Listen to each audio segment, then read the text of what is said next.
If you're watching this video, you've probably already decided that you want to build a new home in a Del Webb community in the Charleston area. Now, you're trying to figure out how that process actually works. How long does it take? How much money do you need before closing? And what happens after you sign the contract? I've helped a lot of buyers build homes here, and those are the three questions that I hear most often. So today, I'm going to walk you through the entire process from your very first visit to the sales center until the day you pick up your keys. So then you'll know exactly what to expect. The first thing that I recommend is contacting me before you visit the sales center. The reason for this is simple.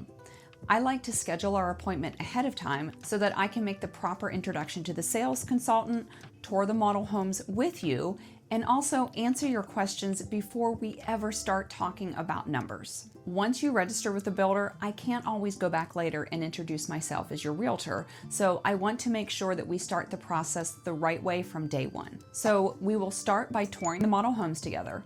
Del Webb offers 3 different series of homes: the Scenic series, the Distinctive series, and the Echelon series. In each of those 3 series, there are several different floor plans, but after walking through the models, we can usually narrow it down to 2 or 3 that may best fit your lifestyle. At this point, I'm not as concerned about the square footage as I am about how you're actually going to live in your home. Do you need a home office? Will you have family visiting throughout the year? Do you want space for hobbies?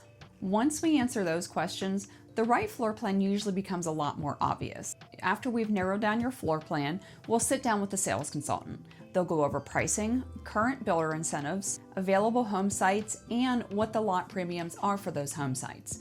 Then we'll head back outside and we'll walk the home sites that you're considering. One thing to keep in mind is not every floor plan fits on every home site. Some homes require wider lots than others, so once you've chosen your floor plan, that also helps determine which lots are available to you. In my opinion, choosing your home site is every bit as important as choosing your floor plan. You'll eventually get used to the layout of your house. You won't get used to wishing that you had chosen a different lot. We will look at your view, the amount of privacy each home offers, and what's planned around it. If you're backing up to woods today, are those woods always going to be there, or is there another phase that is eventually going to be built behind you? Those are the things that I want you to know about before you make a decision, because once you've chosen your home site, that is one thing that you can't change. As you're looking at pricing, it's important to understand what the advertised price actually means. The price that you see online is the base price of the home. From there, you'll add your home site premium, any structural options that you choose, and later your design selections. Very few buyers actually purchase the home at the advertised price because almost everyone personalizes it to fit their lifestyle. Another thing that many buyers don't realize is that every floor plan at Del Webb can be built with an optional second floor. In most cases, that gives you another living area, another bedroom, and another full bathroom in addition to some storage space. If you have family visiting throughout the year, sometimes it's a great way to have that additional space without moving into a much larger home. Just remember that adding a second floor is considered a structural option, so it is immediately going to increase the base price of the home. Depending on the floor plan, you're typically looking at an increase of at least $65,000. Builder incentives change throughout the year, so I don't want to spend a lot of time talking about today's incentives because they may be different by the time you're watching this video. When you're ready to build, we will review whatever incentives are available at that time, and we'll make sure that you're taking advantage of everything that you qualify for. Once you've decided on your floor plan, selected your home site, and you're comfortable moving forward, it's time to go under contract. When you sign the contract, you're going to make a $10,000 initial deposit. That isn't an additional fee, it goes towards the purchase price of your home at closing. This is also when you're going to make all of your structural selections. These are the decisions that determine how your home is actually built. Some of the most popular options that my buyers choose are the spa shower layout, which we jokingly call the car wash because it's just that big, adding a sunroom, especially on the Palmery plan, upgrading to a gourmet kitchen for the gas cooktop and wall oven, and then also adding things like tray ceiling. Speaking of tray ceilings, here's one detail that's easy to overlook. On some floor plans, the standard ceiling height is 9 feet. If you add a tray ceiling, the flat portion of the ceiling actually drops to 8 feet and that tray itself becomes the 9-foot portion. Some buyers love that look, while others decide that they would rather keep the full 9-foot ceilings everywhere. It's one of those details that it's easy to miss out on if no one's pointed it out to you.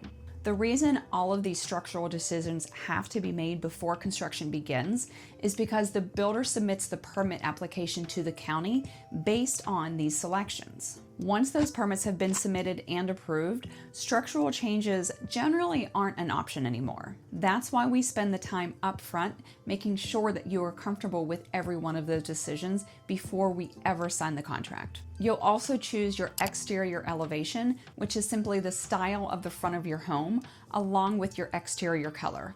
Del Webb follows the rule that is called the Rule of 7, which means that the homes immediately around yours have to look different. So 2 houses on each side and 3 across the street. You won't have the same exterior color or the same elevation if it's the same model as the homes directly beside you or across the street. And it's one of the reasons that the community tries to have so much character instead of every single home looking exactly the same. As I'm recording this video, buyers paying cash receive a 1% discount at closing, while buyers using Pulte Mortgage receive a 2% discount. Which one would be best for you is something that you can discuss with Pulte Mortgage. Those discounts apply to the base price of the home and your structural selections, but not your design selections. Like builder incentives, these programs can change as well, so we will review everything that's available when you are ready to make your move. Once your contract is signed, your home site is reserved, and your structural selections have been finalized, the next step is your appointment at the Pulte Design Center. But before we get to that, if this is your first time to the channel, hi, my name is Deneen. I'm a realtor here in Charleston, South Carolina, and the surrounding Low Country. As the Southern Living Yankee, I love helping people just like you buy and sell homes in the Charleston area. I specialize in helping people relocate to Charleston from out of state because I've been there and I've done it myself. I understand how exciting but still overwhelming a big move can be, but that's why I'm here to help you every step of the way. If you're ready to make a move, reach out today. You can shoot me a text, send me an email, or pick up the phone and call. Don't forget to like this video, subscribe to my channel, and tap that notification bell too. Okay, now on with the next step. About 3 weeks after you go under contract, give or take, depending on the design consultant's schedule, you're going to come back to the Charleston area for your design appointment. This will be at the Pulte Design Center that is located in North Charleston. I usually tell my clients to plan on being there about 3 hours. Now, I have had appointments finish in around 2 hours, and I've had some others take closer to almost 4, but 3 hours is a pretty good expectation. One piece of advice is eat before you go. You're going to be making a lot of decisions, and it's much easier to enjoy the appointment if you're not hungry halfway through. This is where you're going to get to personalize your home. You're going to choose your flooring, cabinets, countertops, any kind of plumbing fixtures, lighting, all of the other finishes throughout the house. Before we ever walk into the design center, we've already talked about your budget and what is most important to you. And they also have a mini design center at the sales center to look at. It's very easy to fall in love with every upgrade, so I always encourage my buyers to have a plan before they get there. I would much rather see you spend your money on the things that are difficult or expensive to change later, and you can save the cosmetic items that can always be updated after you move in if you decide that you want to. Once you've made all of your selections, the design consultant will prepare what's called a change order. This document is going to include every design selection that you've made and updates your purchase price agreement with the final purchase price of your home. Before you leave that day, you're going to know exactly what your home is going to cost you. Now, there is one more payment that you're going to need to plan for, and I think this can be one of the biggest surprises for buyers who have never built a home before. After your design appointment, within 3 days of signing your change order, you're going to be required to make another payment equal to 20% of the total purchase price of your home. Since that is a substantial amount of money, I like to always make sure that my clients know that it's coming long before we ever get to the design center. And this is something that the sales consultant goes over with you at contract. I would much rather you plan for it months in advance than have it catch you off guard after you've finished making all of your design choices. Not long after your design center appointment, you're going to have your kickoff meeting with your construction manager. Now, this is after all the permitting has gone through. Up to this point, you've been working primarily with the sales consultant. Once construction begins, your construction manager is going to be your main point of contact. Besides me, he will be with you there the whole way. They are the person responsible for overseeing the construction of your home, keeping you updated on its progress, and answering your questions throughout the build. Your kickoff meeting with the construction manager can either take place in person at Del Webb or virtually through Microsoft Teams, which is especially convenient if you're relocating here from another state. During that meeting, you'll review all of your structural selections one last time. You're going to go over what has been submitted for permitting, and you're going to talk through the major milestones that you're going to have during the construction process. This is also when your construction manager will help get you set up with your homeowner portal. This portal is where you're going to receive weekly updates throughout your build. You're going to get progress photos as your home comes together, and it's also the easiest way to communicate directly with your construction manager if questions come up along the way. For buyers who are still living out of state, it's a great way to watch the progress of your home without having to make frequent trips back and forth. Shortly after your kickoff meeting, you'll usually receive an email from Del Webb with the subject line, "It starts with a solid foundation." That is your notification that construction is officially getting underway. Within about the next week, they typically begin pouring your foundation. And once that happens, things usually start moving pretty quickly. For most buyers, the entire process from contract to closing takes about 6 to 8 months in Webb Nexton and 8 to 12 in Point Hope. If you're one of the first buyers in a brand new construction, it can sometimes take a little bit longer. I actually have buyers going under contract right now in one of the newer phases where the county still has to assign the address and tax map numbers before the construction can begin. That's simply part of building in a brand new section of the community. So don't be surprised if your timeline tends to be just a little bit longer than someone that is building in one of the older areas. Once the foundation is complete and the framing goes up, your home starts going vertical. And this is usually the point where it finally starts feeling real. You're no longer looking at a floor plan or a model home. You're watching your home actually come together one step at a time. One thing to keep in mind during the construction is that the builder asks buyers not to simply stop by the job site whenever they want to. If you would like to see your home while it's being built, it's easiest if you just reach out to your construction manager and schedule a time to meet them. That keeps everyone safe, and it also gives you someone who can answer your questions while you're there. Now, for my out-of-state buyers, I'm also happy to stop by during construction for you to take pictures, shoot videos, or maybe even take measurements if you're having to order furniture before you move. I understand that you can't always jump on a plane every time that you want to check on your home, so I am happy to be your eyes and ears here until you're able to make the move. As construction continues, you'll have one meeting that I think is one of the most important in the entire building process, and that is your pre-drywall meeting. This takes place after the home has been framed, but before the drywall is installed. You'll come out to site and you'll meet your construction manager at the house, and you'll walk through the home while all of the walls are still open. Your construction manager will show you where your plumbing, electrical wiring, ductwork, and other major systems are located. And something that I do is I always encourage my buyers to take plenty of pictures during this meeting, because once that drywall goes up, you hopefully will never see behind those walls again. And these photos can be incredibly helpful years down the road if you're trying to hang cabinets, mounting a TV, or if you're trying to remember where a pipe or wire is located behind the drywall. A lot of my buyers also choose to have a third-party pre-drywall inspection at this stage.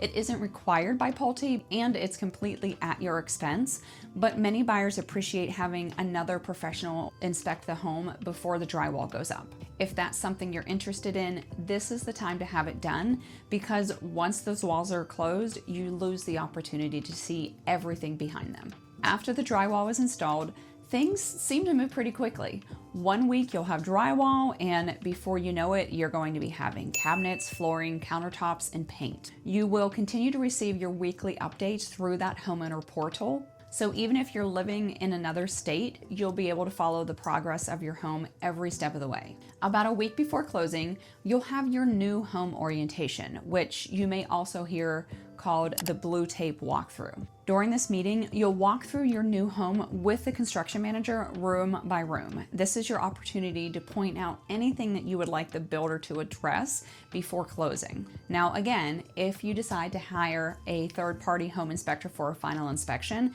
this is also when you'll be able to review any items from that inspection with the construction manager so that they can also be addressed prior to closing. The new home orientation is also when your construction manager will go over your home's warranty. They will explain how the major systems work, they will answer any questions that you have, and show you how to submit a warranty request after you move in if something needs attention. By the time you leave that meeting, you should have a pretty good understanding of both your new home and what to do if you need assistance after closing. Once the builder has had a chance to complete any remaining items, you will have one final walkthrough. And this is usually scheduled either the day before closing or the morning of closing, depending on what time you close. The purpose of this walkthrough isn't to do another inspection, it's simply to make sure that everything discussed during your new home orientation has been completed and you're ready to go to sign your closing documents. Then comes closing day. You will head to the attorney's office, you'll sign your paperwork, you will officially become a Del Webb homeowner. Before you leave, you'll receive everything you need to get started, including your garage remotes, mailbox information, HOA information, and your amenity information, so you can start enjoying everything that Del Webb has to offer. One thing I want you to know is that I don't disappear once you're under contract. I like to stay involved throughout the entire process. Whenever it's possible, I attend the design center appointment, the kickoff meeting, the pre-drywall meeting, the new home orientation, and the final walkthrough. If questions come up, I would rather be there to help answer them while we're standing in the house than trying to have you figure something out on your own later. One of the biggest advantages of having a local realtor is having someone there when you can't be. My goal is to make the process as smooth as possible, whether you're building from across town or from across the country. Hopefully, this gave you a much better understanding of how the building process works in a Del Webb community in Charleston. It may seem like a lot when you're first getting started, but once you understand the timeline, it's actually a very organized process and you'll know exactly what's coming next. If you're ready to start building in either of our new Del Webb communities, I would love the opportunity to help you through the process from your very first visit to the sales center all the way to the day you pick up keys and beyond. My contact information is in the description below, and if you have any questions about building Del Webb Nexton, Del Webb Point Hope, or relocating to the Charleston area, don't hesitate to reach out. Thank you so much for joining me. So long for today.